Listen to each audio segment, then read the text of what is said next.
Hi viewers, இன்றைக்கி வந்து நான் வீட்டிலேயே ஈஸியாக நம்ம சீஸ் பண்ணுறது எப்படின்னு சொல்லி இதை காமிக்க போகிறேங்க. இங்கே பாருங்கள், நான் இதில் 3/4 லிட்டர் பால் வாங்கி வச்சுருக்கிறேன். இது வந்து பசும்பால் தான். உங்களுக்கு பேக்கெட் பால் கிடச்சா கூட பண்ணிக்கோங்க. இதை ஃபஸ்ட்டு நம்ம கையில் வச்சு லைட்டாக சுட்டால் போதும். வச்சோன்னு லைட்டாக சூடு மாதிரி இருக்கணும் அந்தளவுக்கு. அதுக்கப்புறம் நம்ம வந்து ஒரு வினிகர் பாட்டில் எடுத்துக்கிட்டு அதில் ஒரு 10 மூடி, எந்த பாட்டில் எடுத்திங்கன்னா அந்த மூடி ஒரே ஷேப்பில் தான் இருக்கும், 10 மூடி ஊற்றிக்கிறணுங்க. அப்போது நம்ம அதை ஊற்றும் போது அப்படியே அது திரிஞ்சு சைட்டில் போகும்.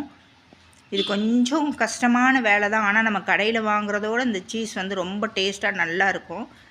நான் உங்களுக்கு கொஞ்சமாக செஞ்சு காமிக்கிறதுக்காக கொஞ்சமாக எடுக்கிறேன். இல்லை 2 லிட்டருக்கெலாம் செஞ்சோம்னா நல்லா பெருசாக வரும். இப்போ பாருங்கள், உங்களுக்கே தெரியுது, அப்படியே ஒரு மாதிரி பிரிஞ்சிட்டு வருது. அள்ளி பார்த்தா உங்களுக்கு தெரியும். இப்போ வந்து 2 நம்ம ஸ்பூன் வச்சுக்கிறணும். அப்படியே அது ஒரு மாதிரி பன்னீர் மாதிரியே தான் வரும். ஆனால் பன்னீர் மாதிரி ஒரு கட்டியாக இருக்காது, ஒரு நூல் மாதிரி வரும் இது.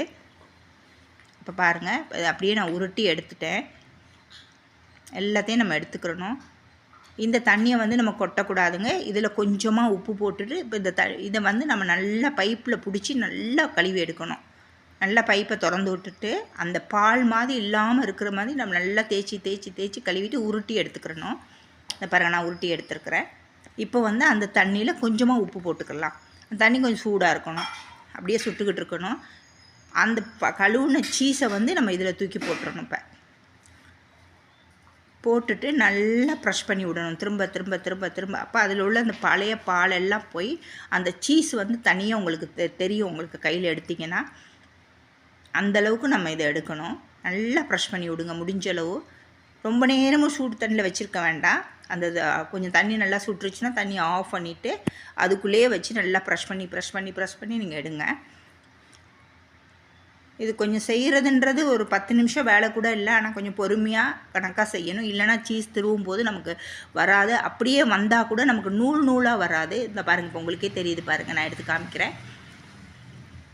திரும்பியும் கொஞ்சம் போட்டுக்கலாம்.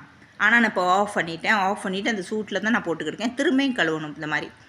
இப்போ உங்களுக்கு ரப்பர் மாதிரி உங்களுக்கு கிடைக்கும். இப்போ அதை நல்லா கழுவ முடிஞ்ச அளவு நல்லா கழுவிடுங்க. அந்த பால் கையில் நமக்கு தெரியாமல் இருக்கணும்.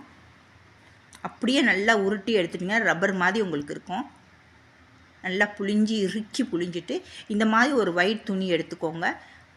இல்லைனா வந்து ஆயில் பேப்பர் கூட பரவாயில்ல. நான் இதுக்கு சீஸ்க்குன்னு இந்த துணி வச்சுருக்கிறேன். நல்லா டைட்டாக கட்டிட்டு ஒரு 12 ஹவர் அப்படியே மேலே ஃப்ரிட்ஜில் வச்சுருங்க. ஃப்ரீசரில் வேண்டாம். ஒரு சின்ன டப்பாவில் போட்டு மூடி வச்சிடலாம். இந்த பாருங்கள், நான் மூடி வச்சுருந்தேன். ஒரு நாளைக்கு அப்புறம் நான் உங்களுக்கு பெரிய அளவு சீஸ் திருவி காமிக்கிறேன். சின்னதாக இல்லாமல் கேரட் திருவது பெரிய சைஸு. இப்போ பாருங்கள் எப்படி இருக்குன்னு சொல்லி.